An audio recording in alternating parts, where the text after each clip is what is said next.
All right, continue enjoying your lunch. I'm going to introduce our next speaker. I have the privilege of introducing you to Margot Henderson. And don't you just love the title of her presentation? Charting your course for retirement adventure, optimistic aging from midlife to the good life. I mentioned this morning how retirement is a soul issue. Some people define soul as mind, will, and emotions. And I think she's got a lot of good things to say and help us. She is a practicing psychologist, professional speaker, award-winning author of Optimistic Aging from Midlife to the Good Life, an action plan. Almost 30 years of experience empowering people to embrace healthy life choices. Now, was it 1988 that you were NCAA 3-meter diving champion? Is that right? Yeah. And so while you were doing that, you were authoring best-selling books and finishing your PhD? Exactly. Yeah. We're very fortunate to have Margit here today. And it is pronounced Margit, like rhymes with target. So she's passionate about inspiring lifelong well-being, and we're very fortunate to have her here today. Thank you, Margit. Thank you.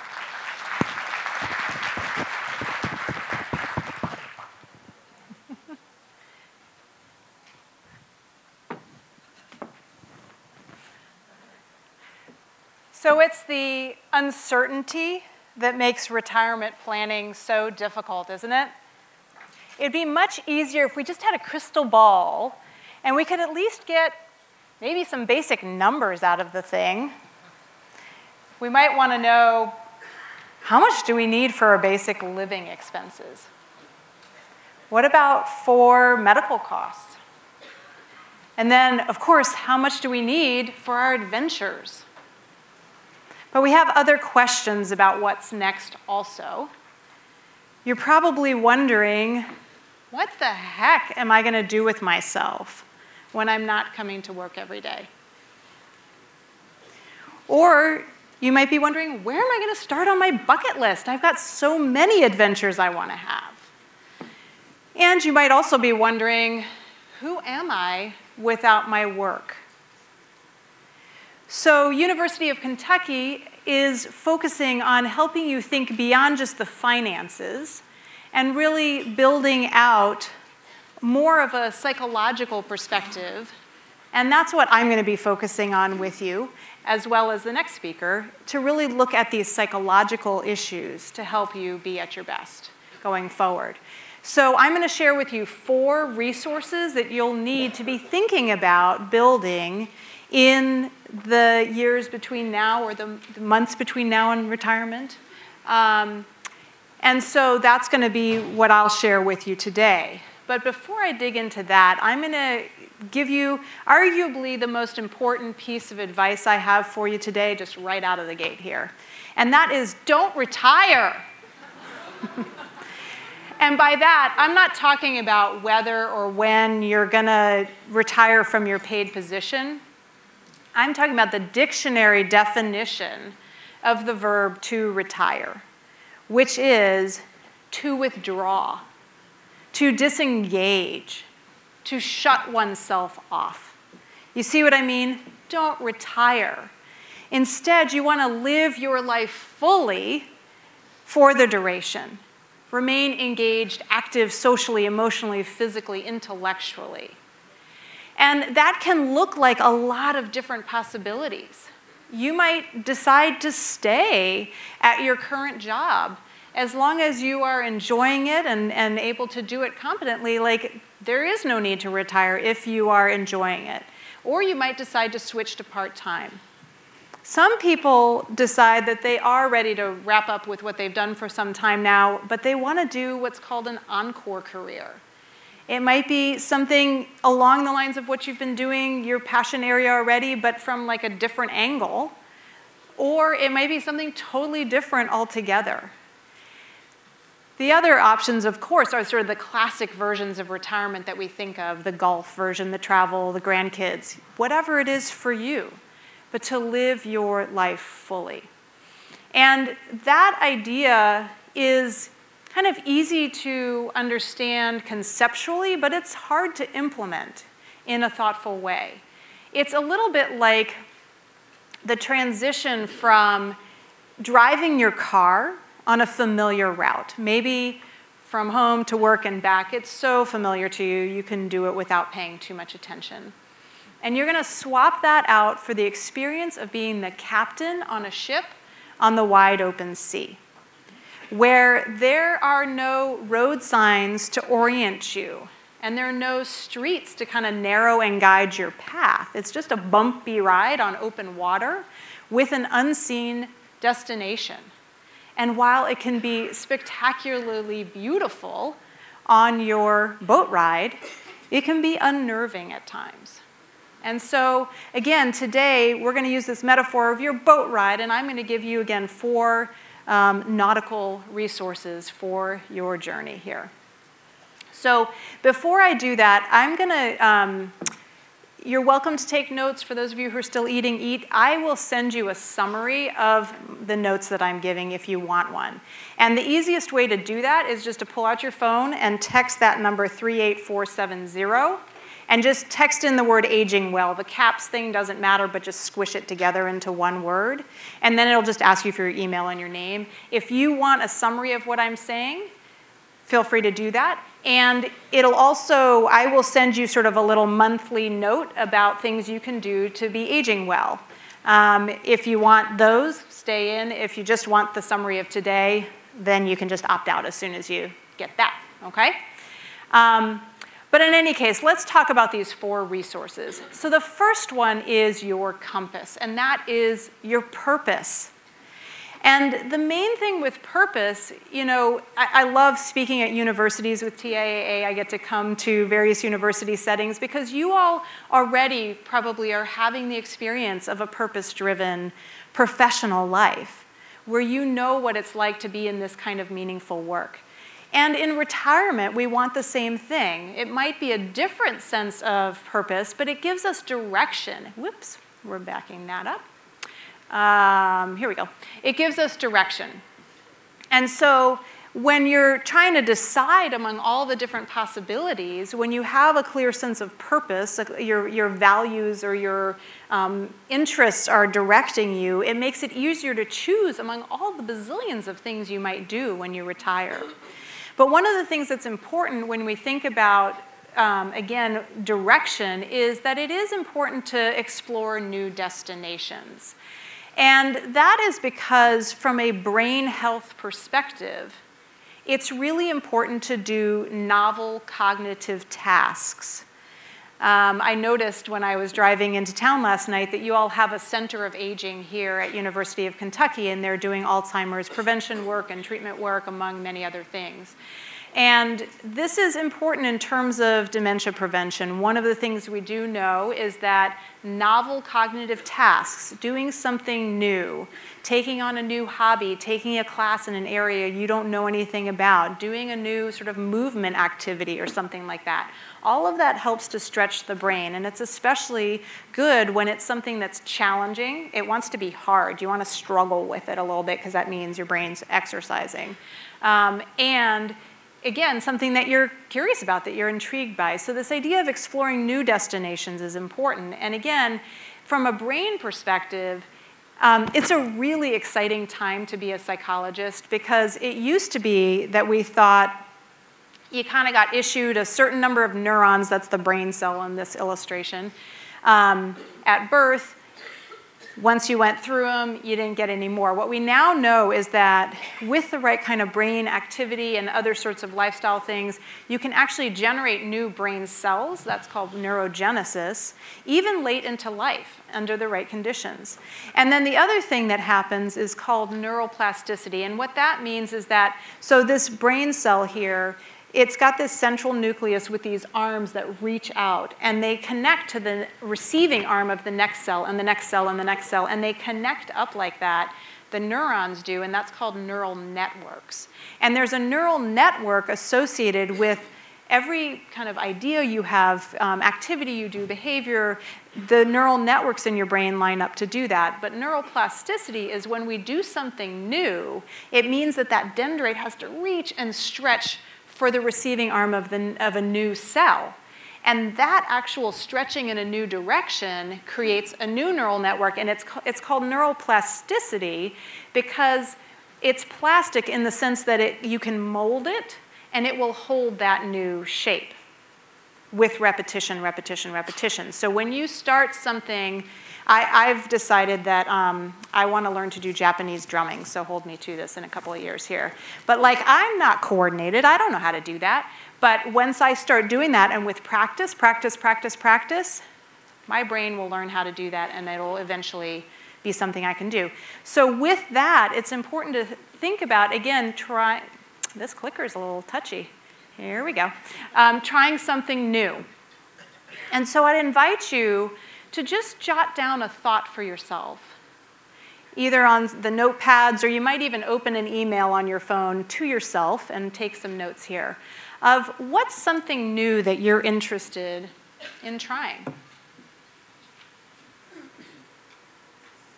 It might be something you've always wanted to do but not had time for, or something you just got a new idea about. And just write a note to yourself.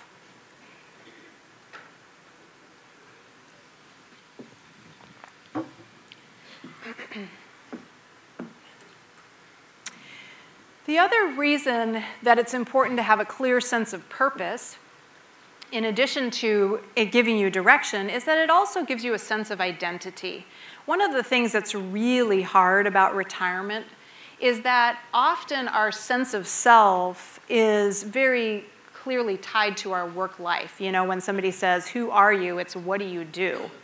And so I'm a psychologist, professional speaker, author, blah, blah, blah. But really, like, who am I besides that, in addition to that? And the sense of calling, of purpose, of mission can help us stay tethered to a sense of self in retirement to help that transition go smoothly. And part of it is when you know who you are and you know what matters to you, it also helps you know that you matter in the world. Because again, this sense of being put out to pasture, of that withdrawn kind of idea of retirement, is tricky. And so we really want to have that sense of engagement in life. And purpose really is crucial with that. So we've touched a little bit on what you might want to do in terms of exploring new ideas, but also take a note for yourself about your own sense of purpose. Again, what is it now? What do you want it to be in retirement? For some people, they absolutely know. And for other people, it's a total head scratcher, like, I have no idea, right? And so this is an important thing, and I'd like you to just take some notes on your paper or on your email to yourself about your initial thoughts about purpose. And just noodle on that for a moment. I'm going to give you an example. This is my friend Martha Lotz. You can see she's skydiving here on her 90th birthday. Martha's awesome. And Martha has such a clear sense of purpose that she has a life motto, and Martha's motto is, "I aspire to inspire before I expire."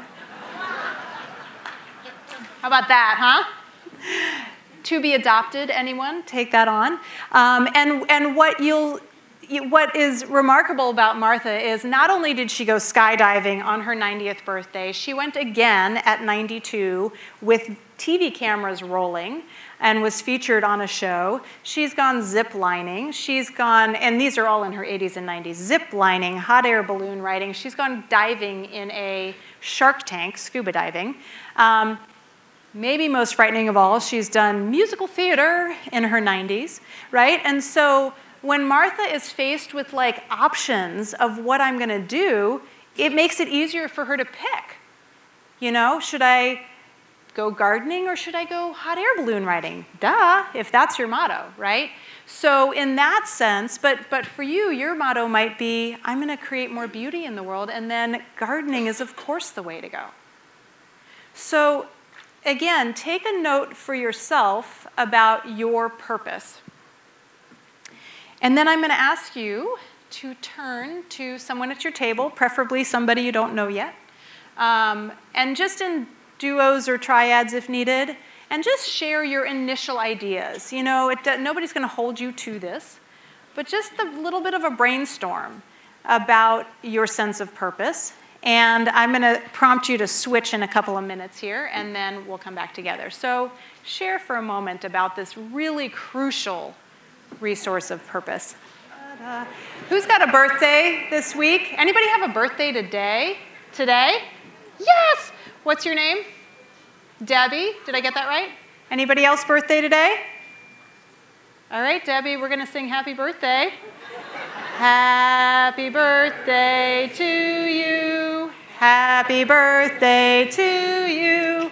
Happy birthday, dear Debbie. Happy birthday to you. Bravo. So I'm all about celebrating birthdays. None of this don't get old stuff and all that kind. I'm not going to ask you how old you are, but that point is like, let's celebrate getting older because the alternative is no good. So in any case, I hope that these ideas that you're starting to generate about purpose, let it just be the beginning of a thinking process for you, but it's an important one to get clarified. So your purpose is your compass. The next thing you want to think about in advance of retirement is your crew, and that is social support. The research about aging is overwhelming that strong social support is related to extended longevity, better physical health, sharper cognitive functioning, and of course, emotional well-being. So all of the things that we want with age are connected to our relationships. So it's really important to pay attention to your connections with your family of origin, your family you've created, and even your chosen family. You may or may not be married or have children, but you hopefully have created a chosen family of people who are special in your life. Dear friends. And as you're thinking about social support, it's really important to, again, look at how that issue of connection, it's dramatic, and we're only in the beginning stages of understanding how relationship works, but there's a new field called Interpersonal Neurobiology, and that is beginning to look at how relationships actually biologically impact us, beyond just sort of the psychological experience. But why is it that we're healthier, physically healthier, we live longer? And on the flip side, you've probably seen the research about loneliness and social isolation. And people seriously just die sooner. And sometimes it's a pragmatic thing, like if you have more people around you, you have somebody who notices when you don't show up at church, and they call and they realize something's wrong and get you to a doctor sooner, like that's sort of logistical. But there are other components of a relationship that really do have this medical benefit. And so with resilient retirement, you want to connect socially beyond work. And what I mean by that is, who are your colleagues here at the university who you really like you have friendships with them? And begin to think about taking those relationships off campus now. And certainly when you retire, there will be some people you will be more than fine about not seeing anymore, right? Nobody, I'm sure. But there will be some folks who you'll miss, right? And so the goal here is to begin to cultivate those as friendships that are not tied to the university. One of the things that's really hard about retirement for a lot of people is that that's where their social outlet is, and they might not necessarily think about it of like, I'm socializing at work because we're supposed to be hard at work, but you're having visits with each other, you're having interesting conversations with each other. And that kind of social engagement creates quite a hole in your life after retirement. And that's one of the reasons why people struggle in retirement psychologically, is if they've kind of left their social support behind. And one of the things that's important about one of the reasons why socialization is really important is that, especially for cognitive functioning, we want to have really interesting, deep, meaningful conversations. And that's where this level of emotional intimacy matters. I'm not talking about your Facebook friends, although that can be nice too. I'm talking about like your in-person people who you talk to about something emotional, about something intellectually challenging, someone you disagree with. Like, those are rich conversations if we can do them skillfully. Don't just yell at each other. But if you can, like, do them skillfully and disagree and, like, listen and think about that other person's perspective, that stretches the mind and helps you get beyond, again, that stretches those dendrites in a new direction, right? So this is important. And the other thing I want you to think about is diversifying your friendships, your relationships. And in this case, I want to talk to you about age. So we tend to socialize within about 10 years, give or take, of our own age. And it's really important to go vertical with that and find young people in your life. Again, in a university setting, I don't need to tell you all about how lovely it is to be around young people. You're with students. Sometimes they're irritating, but mostly it's engaging, right? Exciting, invigorating. Like when you're teaching a class or talking to a student and they come up with something that you never thought about because they're coming at it from their perspective, right? And so being around young people is really important. Of course, if you have kids and grandkids, great. If you don't, go borrow somebody else's, connect with young people. If you don't like kids, like little kids, that's fine, but find a younger adult to mentor or to connect with. And then the same goes in the other direction. It's really important to connect with older adults who are more than 10 years older than you are. And you might be feeling like you're the oldest person you know, but you're not. There's always people who are older. And so find somebody who is a couple decades older than you, because again, that wisdom, that older people are actually generally happier, like statistically happier, more satisfied with life. Even if they're truly decrepit, they have a perspective, seriously, that is very powerful and important for the rest of us to learn about. And so this sense of wisdom, but it's also, to find people like Martha who are skydiving at 90. I mean, it's inspiring. But all kinds of different, again, age diversification. And then the other type of diversification is hopefully something you're doing already, but this is like building relationships in different interest areas in your life. So you have your work friends, you probably have, maybe friends who you parented your kids with. You developed a friendship on the soccer sidelines, or you have friends who are from your book group or from your church or from your woodworking class or from your exercise class or whatever. And so there are these circles of community, and sometimes they overlap, but sometimes they don't, right? And so this is, again, enriching your social life. It really is crucially important to do so, again, especially before retirement, because this issue of isolation, it's lethal. So.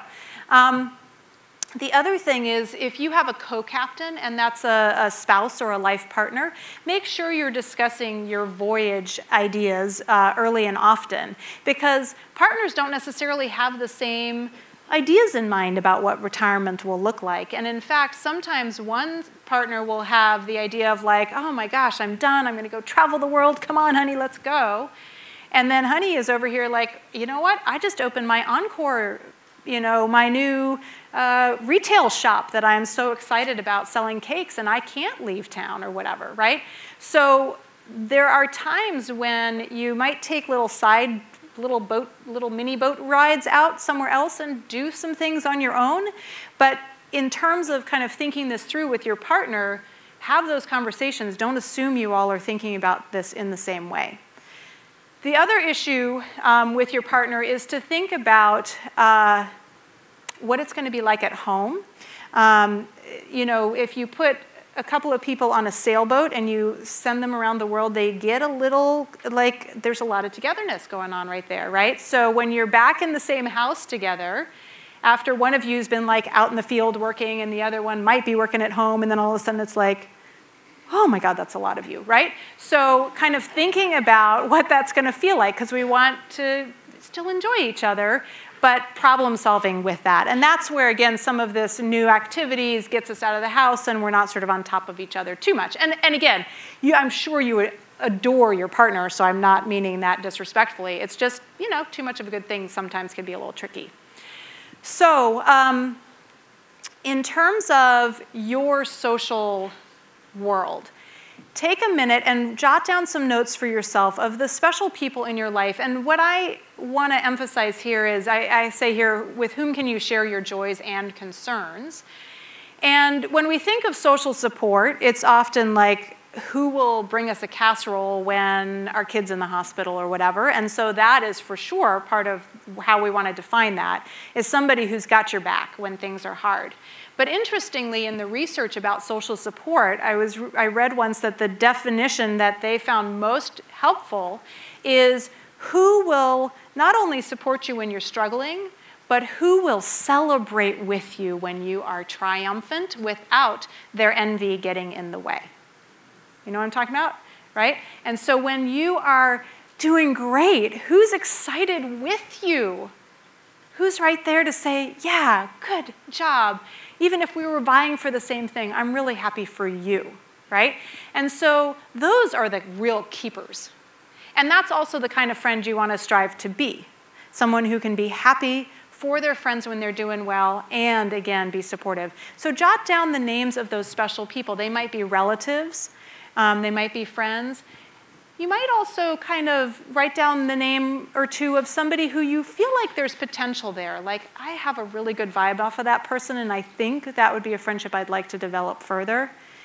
Make a note of that person. And just on your list, put a little star by any of those names that just kind of people where there's a little extra attention that relationship needs. Maybe there's a little bit of a strain, or you haven't talked to your roommate from college in 3 years, but every time you call him or her, you pick right back up. Then make a little star to say, call my best friend from college, even though it's been however long. Or let me reach out to my sister and work through whatever this little hiccup we're in. These relationships matter a lot, and we need to do our part to keep them fostered. So with that, again, you've got your compass, you've got your crew, but the third one is your engine, right? And that's your health. Arguably the most important, maybe even, of the resources.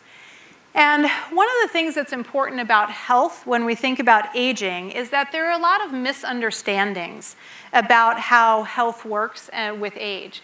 And one of them is that health is predominantly genetic. That is a myth. The research is clear that by the time you get to be 65, only about 30% of how you will age is based on genetics. That leaves up to 70% of your health experience that is due to lifestyle and other environmental factors. That's a lot of this that is in your control. And so it's important to understand that your genetics are not your destiny. But the problem is we have this so drilled into our heads, how do you think you're going to age? And you think, well, my grandmother lived till she was 95. You can supersize those fries. I'm going to be fine, But here's the other thing. The flip side also happens is we might say, well, my dad died when he was 50, so what the heck? I might as well have all the fries. Okay? And so this is the piece that's tricky with that, is this myth is lethal, because it leaves us passive in the face of aging when what we really need to do is be active and be engaged with our health. The other thing that's interesting in terms of genetics is there's a newish field called epigenetics, and it's a little complicated, like I'm oversimplifying this to some extent.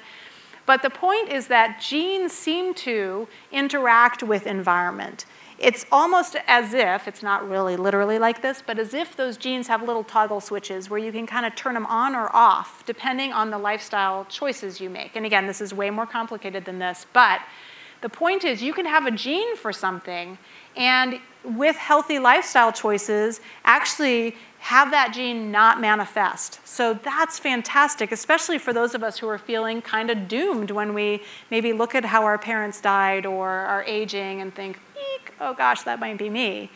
And again, there's lots of research, including here at University of Kentucky, about how to get ahead of this, but this issue of lifestyle is coming through again and again and again in the research.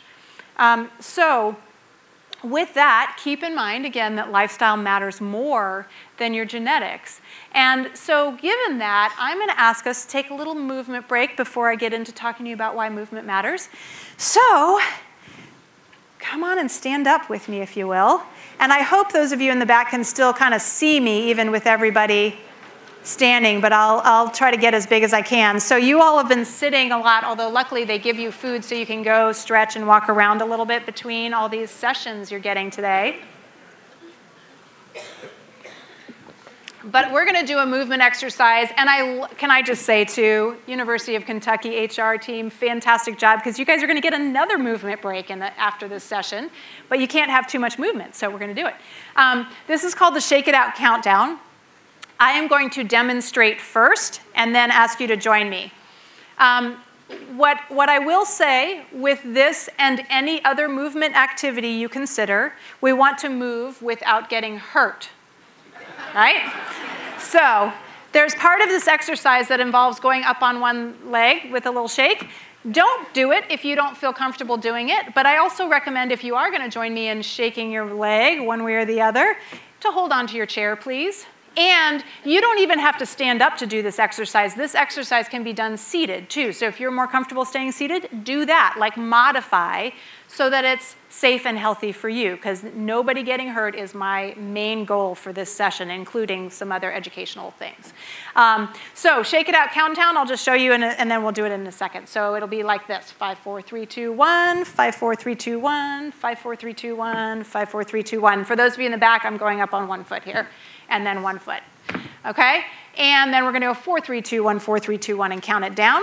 And the key here is we're going to go together. So I'm going to do some Jane Fonda action on you, and we're going to all go the same direction because I don't want you smacking your neighbor, okay? So when I go this way, go this way. So we're going towards the doors, the exit, right? Okay. 5, 4, 3, 2, 1. 5, 4, 3, 2, 1. Vigorous. 5, 4, 3, 2, 1. Hold on to your chair. 5, 4, 3, 2, 1. 4, 3, 2, 1. 4, 3, 2, 1. 4, 3, 2, 1. 4, 3, 2, 1. 3, 2, 1. 3, 2, 1. 3, 2, 1. 3, 2, 1. 2, 1. 2, 1. 2, 1. 2, 1. 1, 1, 1, 1. And y'all in the front row, I managed to not throw the clicker at you, so by mistake. So I was holding on to it tight. All right, let's take another stretch and then grab a seat. But again, simple movement activities like that, like it does not have to be training for a marathon.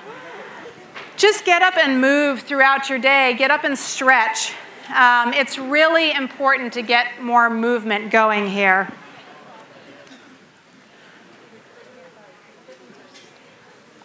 So before I say much more about this movement thing, I need to pause for just kind of a personal giggle here that I am standing up here as an exercise advocate because, true confession, I have been sedentary most of my life. So I am a couch potato, I'm a nerd, I like to sit around and read, I like to talk with my friends and over a cup of coffee, and I don't like to sweat, like it just kind of grosses me out.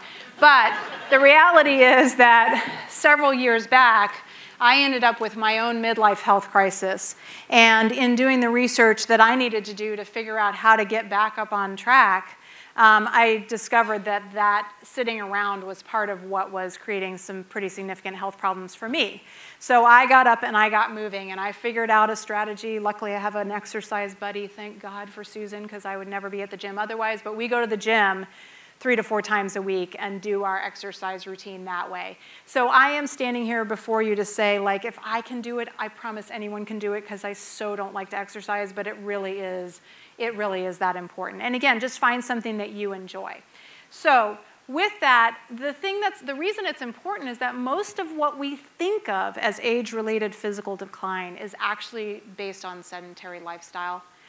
That really stinks, you know, but the creakiness that we feel, the sort of aches and pains, a lot of them are due to kind of us soaking and sitting in our gunk. And so one of the things that's tricky here is that cardiovascular activity, that is anything that makes you sweat. Go dancing, dig up your garden, you know, go to the fitness center. Have you all checked out the fitness center? I went over to peek at it this morning. It's gorgeous.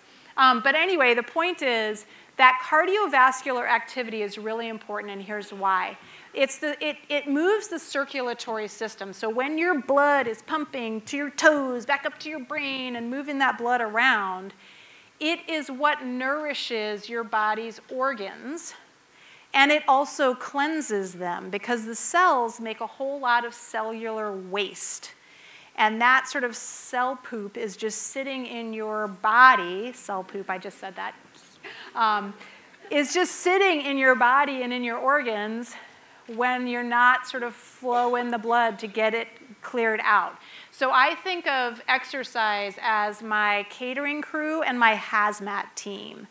And that, especially the brain, right? So in terms of cognitive functioning long term, to get some kind of blood flow going to clear out the gunk is really important. And when we're sitting around, that's part of why we feel like mentally sluggish and why we feel like aches and pains and kind of stiff and whatnot. The body craves movement. So the other thing that we need to do is parse out this issue of weight. I am not up here talking about losing weight. I'm talking about being active. There's a whole push in our society right now about obesity that I don't find to be constructive. So please hear me that I am not here to add to that because that is not of interest to me. But with this graph, I want to show you this study that parses out the issue of fitness and weight, because they're correlated, certainly, and so most studies don't parse them out, and so it looks like they always travel together, but they do not. So as you can see here, the blue bars are the participants of normal weight, and the green bars are the obese participants, but they've further parsed it out for people who are fit and people who are sedentary. And so these are deaths of all causes at age 60 plus.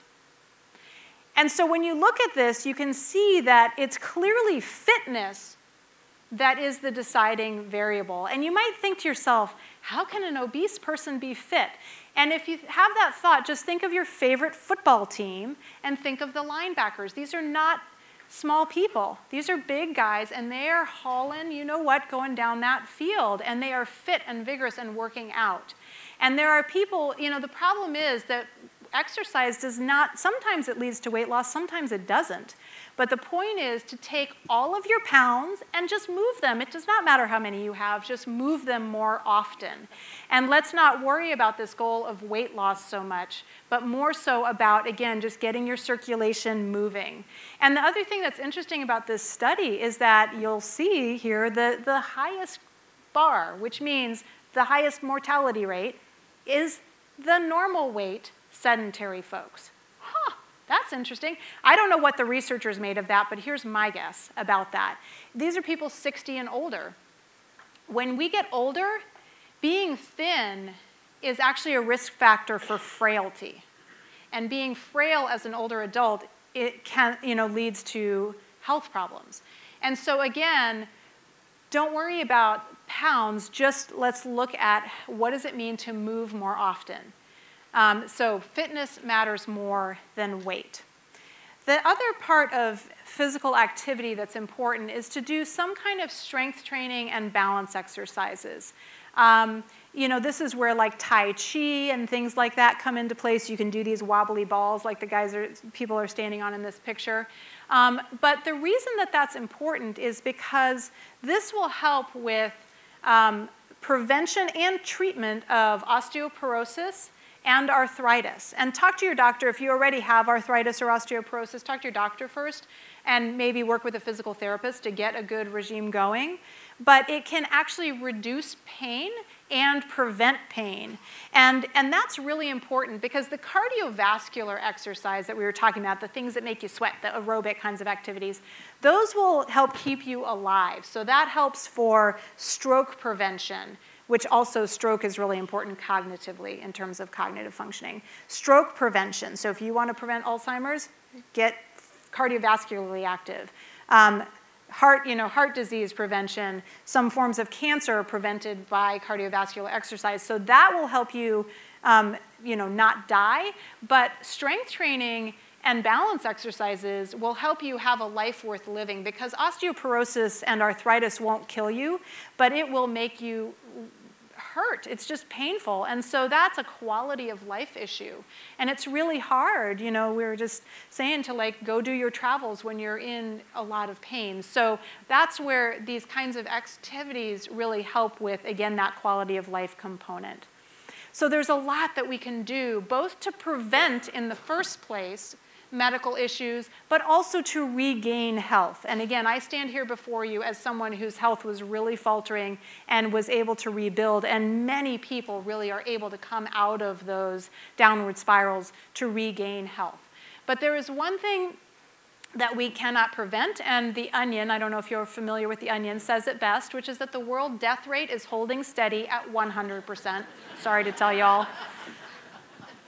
This one replicates every time, right? You know, every country, every year we redo this study, same thing. So we are all going to die. We are all going to eventually hit that ultimate shore. But the question that's really important is how we kind of arrive there. And so the medical jargon for this is called compression of morbidity. And morbidity refers to the dying, the decline before death. So if you imagine sort of health on this axis and years on this axis, we want to stay up here in this healthy range and then have a pretty sharp drop-off right before we go, as opposed to this slow decline where health gets worse and worse and then we're alive but we're not really living. This is kind of the version of aging that scares the snark out of people. You might or might not be afraid of dying, depending on your faith beliefs and whatnot, or being dead, excuse me. But most people are afraid of dying because that's the miserable part. And while we can't control it 100%, we can have an impact. And so again, what we want to do is like not be adrift in our boat where the engine gives out and we're just sort of like floating around in this sort of declining health. We want to have that engine be strong and take us pretty close to that ultimate shore and then say our goodbyes and be out of here. But that, again, is to some extent in our control based on these lifestyle choices. So we've got this question of how can you move more often? And just take a moment. And again, when I say move, again, go to the rec center or the fitness center. Beautiful. But don't worry if that's not your jam. And if it's not, like it's not mine for sure, but I go a lot because I just found a buddy who will do it with me, and we've done it together for years now. But find some ways to make it enjoyable. But make a walking group or just go for, you know, get a dog so your dog can take you for a walk or whatever, right? I mean, just different ways to move. But take a note on your, you know, email to yourself or on your notepad of, what are some ideas of how you can move more often? Have you thought about taking a Tai Chi class or something like that?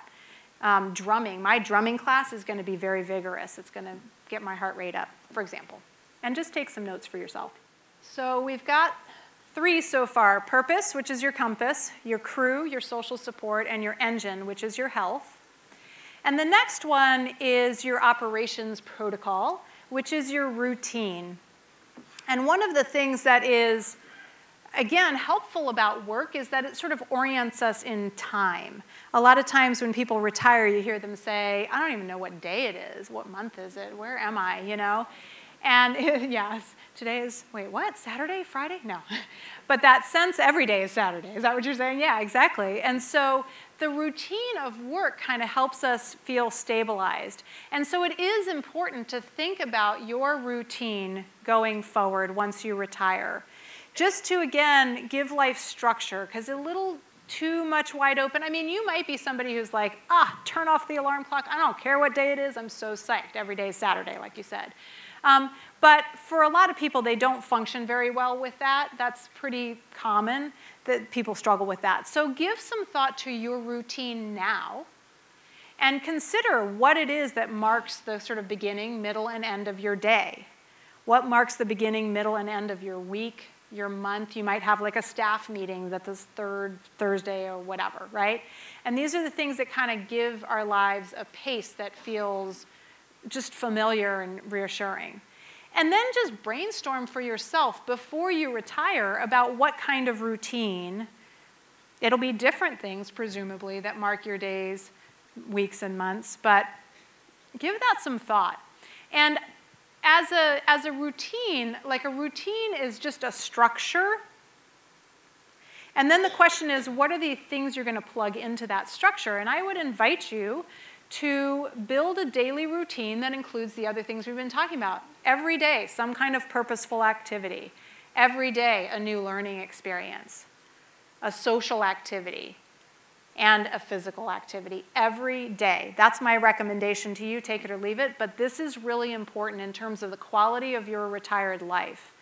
Again, you can hit all 4 of these with one activity. You know, go for a walk with a friend, talk about a new book about your faith experience that really moves you. Like, boom, check, you've done it all. Or spread them out, do whatever. But the point is, these things will enrich your life for the duration to be really looking at. And again, it can be there are exercises that you can do sitting in your chair. You don't have to do anything terribly vigorous, but something to move.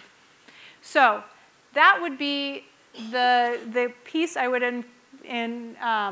I'm going to close in a few minutes here, but I want to make sure to have some time for questions.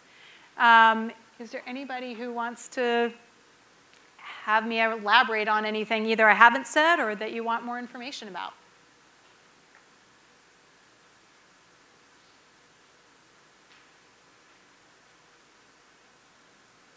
Yes?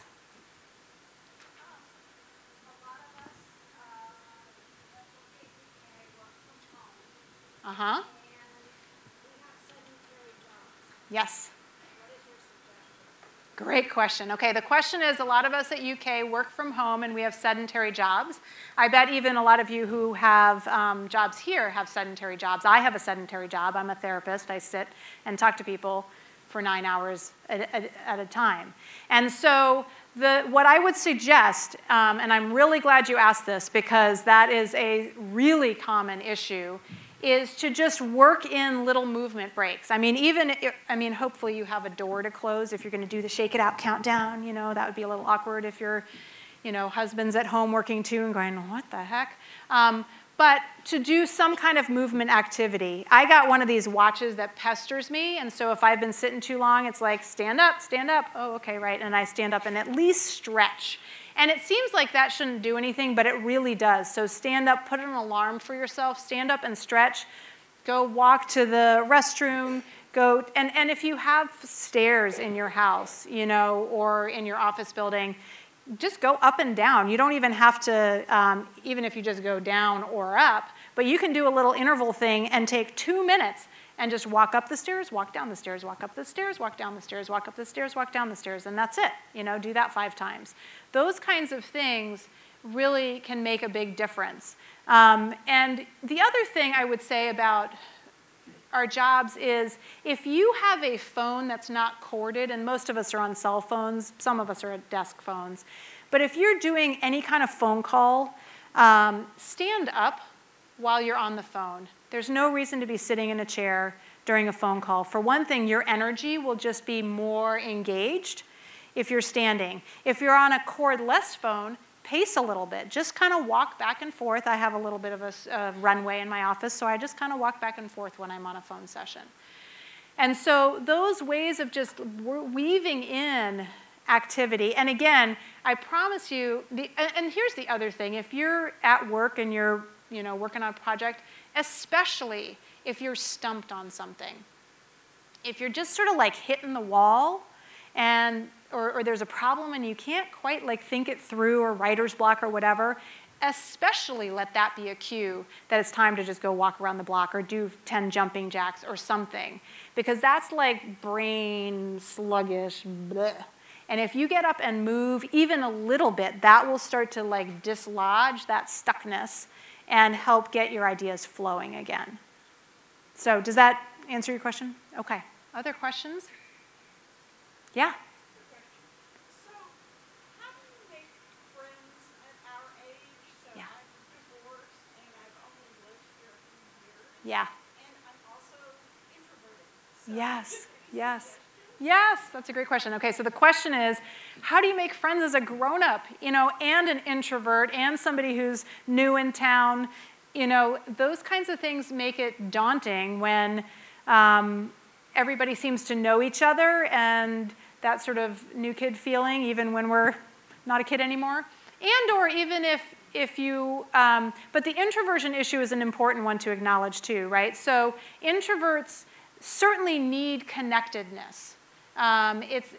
We do need relationships regardless of whether we're introverted or extroverted.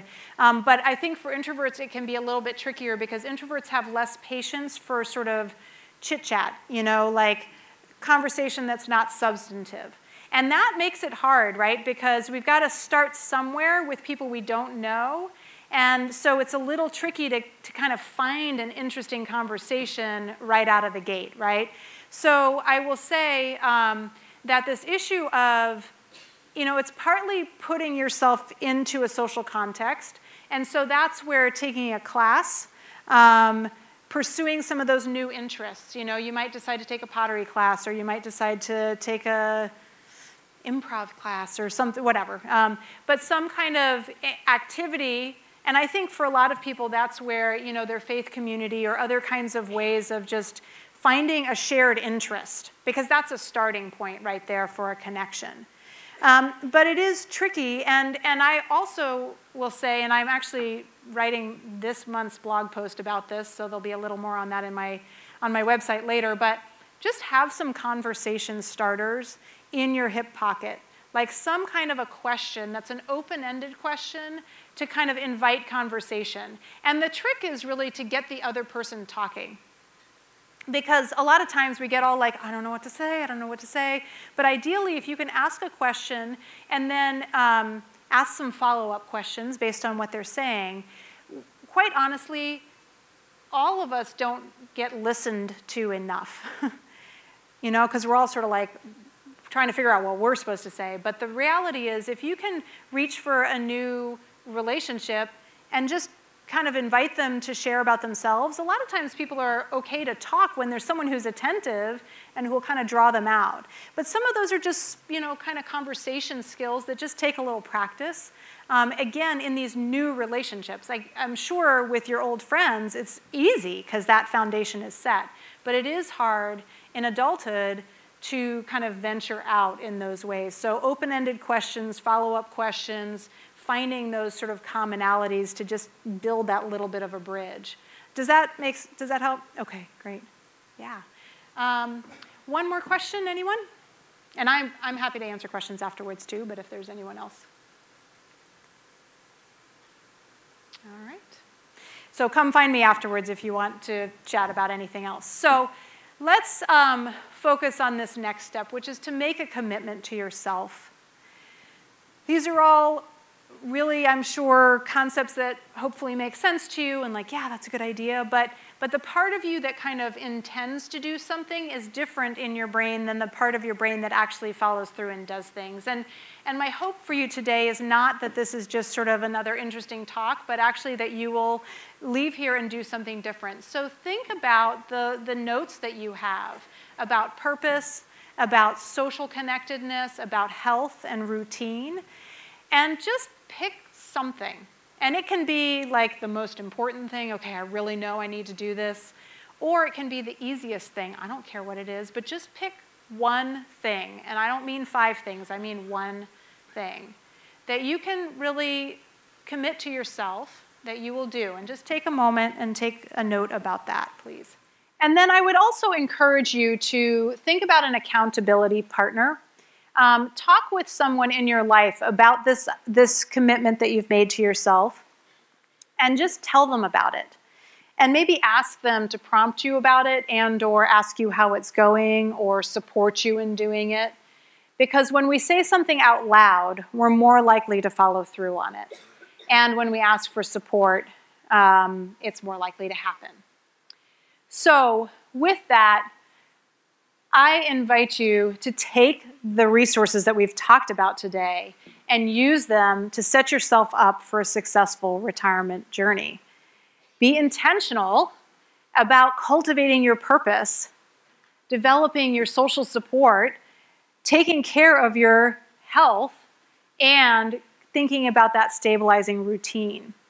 And unlike financial planning, where you really have to like take that money, sock it away, not touch it, let it grow into a big nest egg for later, with health investments, they pay dividends right away. So whatever you do today to be in a better place with age will make your life better today. That's the beauty of health investments. And remember, don't retire. Don't resign from your life. Embark upon your new journey with a spirit of adventure, with your clear purpose, your strong community, your healthy body and mind, and your stabilizing routine. You're going to be well equipped for your journey. So chart your course and enjoy the ride. Thank you.